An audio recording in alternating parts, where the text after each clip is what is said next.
chapter 7 is about roots, radicals, and root functions. So in the first section of this chapter, we're going to talk about radical expressions and graphs of radical functions.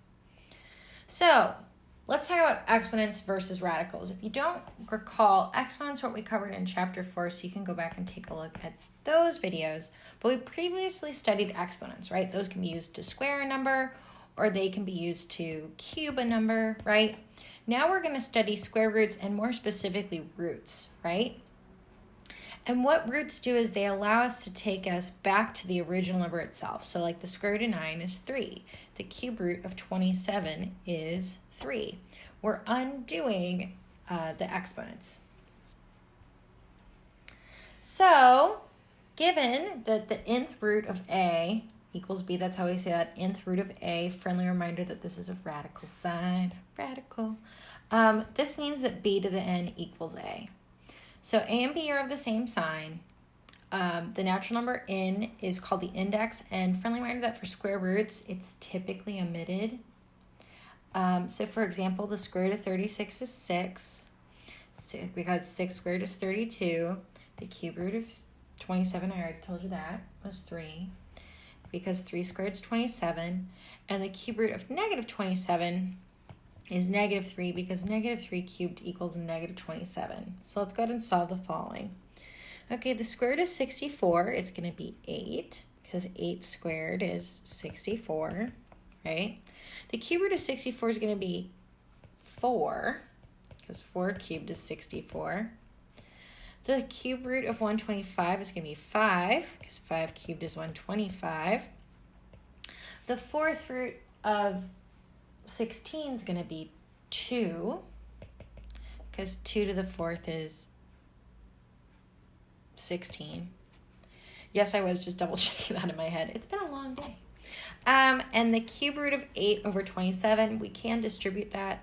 That's the cube root of 8 over the cube root of 27. So I get 2/3. So there are 3 different cases for nth roots. So let's talk about this. Case 1. N is even and a is positive or 0.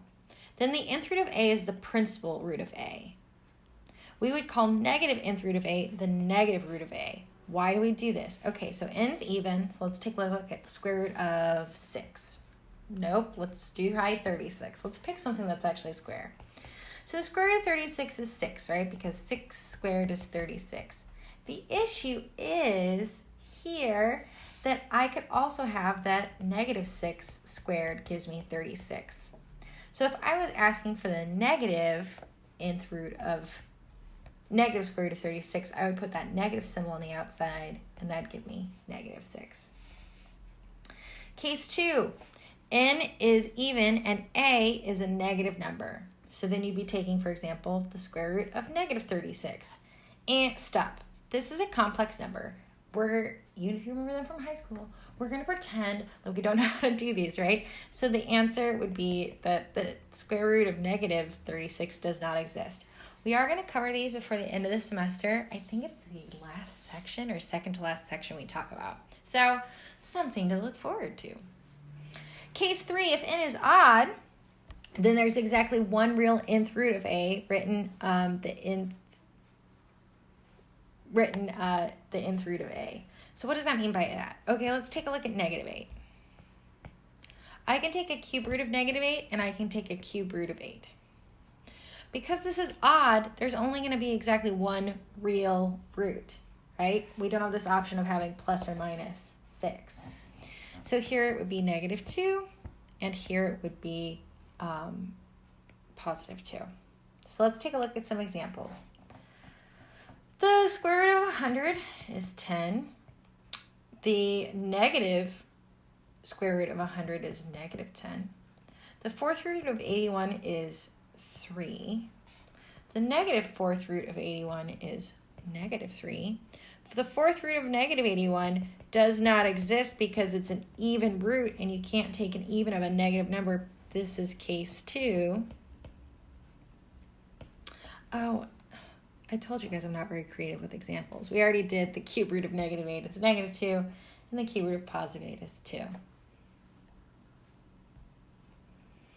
So we can also think of the principal square root in terms of absolute value. So for example, if I have the square root of a squared, that equals the absolute value of a. If I have the square root of 7 squared, that's going to give me the absolute value of 7, which is 7.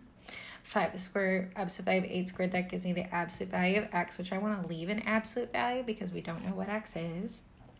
And here, I'm going to take the absolute value of negative 7, which is a positive 7. Why do I do that? Well, what if I solve this another way by taking negative 7 squared, which would be 49. Square root of 49 is 7. Something to keep in mind. Okay, so let's talk about absolute value and nth roots. If n is even, that's when you need to use this absolute value. If n is odd, remember there's only one possible square root. It doesn't have an option of positive or negative. Only one exists, so you don't need to use this principle.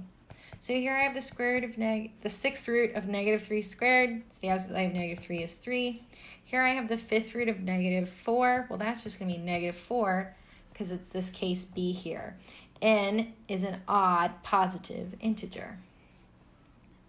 For 3, I have the negative absolute value of the 4th root, which is even. So we're in case A. I need to use the absolute value of negative 9.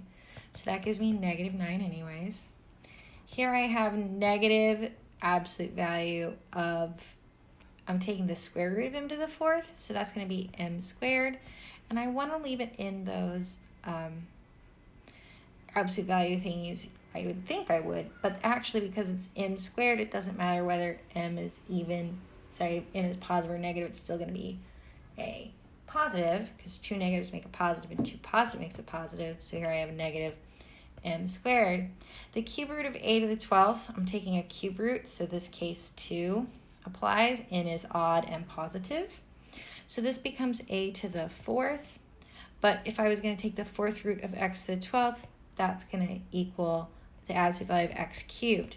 Now I have to keep this in the absolute value because there's a difference between negative 1 cubed, right, and 1 cubed. They don't give you the same answer.